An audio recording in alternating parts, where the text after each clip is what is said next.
Eh bien, Tadata a voulu intégrer un nouvel élément à tout cet écosystème avec quelque chose qu'on a tous, mais que jusqu'à présent on n'utilise pas et on ne valorise pas pour soi-même, c'est-à-dire ses données personnelles.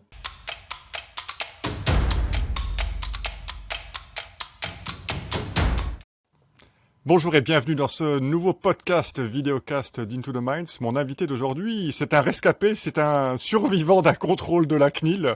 Il n'y en a pas eu beaucoup, mais lui, il a survécu avec les honneurs. C'est Laurent Pommiès, le patron de Tadata. Salut Laurent.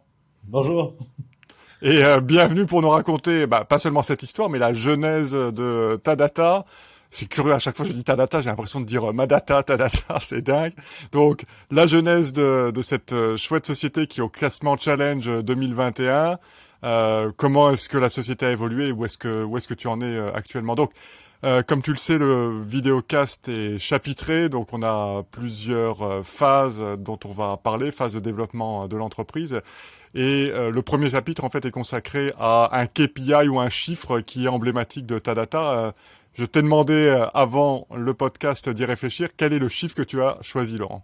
Eh bien, j'ai choisi d'annoncer 45 000 euros. 45 000 euros, finalement, ça correspond à ce jour à la somme qu'a déjà pu reverser Tadata à ses utilisateurs grâce à son service. Parce que le but de Tadata, c'est vraiment ça, c'est de monétiser les données des utilisateurs et de les revendre. Est-ce que tu peux, en quelques mots, nous réexpliquer le principe complet?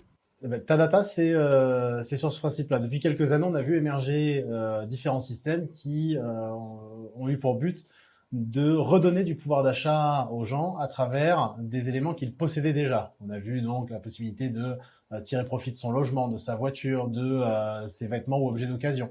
Eh bien, Tadata a voulu intégrer un nouvel élément à tout cet écosystème avec quelque chose qu'on a tous, mais que jusqu'à présent on n'utilise pas et on ne valorise pas pour soi-même, c'est-à-dire ses données personnelles. Grâce à ces données personnelles, aujourd'hui, Tadata permet de gagner de l'argent et donc de récupérer un petit peu de pouvoir d'achat, alors que jusqu'à présent, ces données personnelles n'étaient exploitées qu'à sens unique et de façon, on va dire, peu équitable par énormément d'acteurs sur Internet en générant une manne financière très importante sans que l'utilisateur qui est à l'origine de cette donnée ne perçoive jamais rien.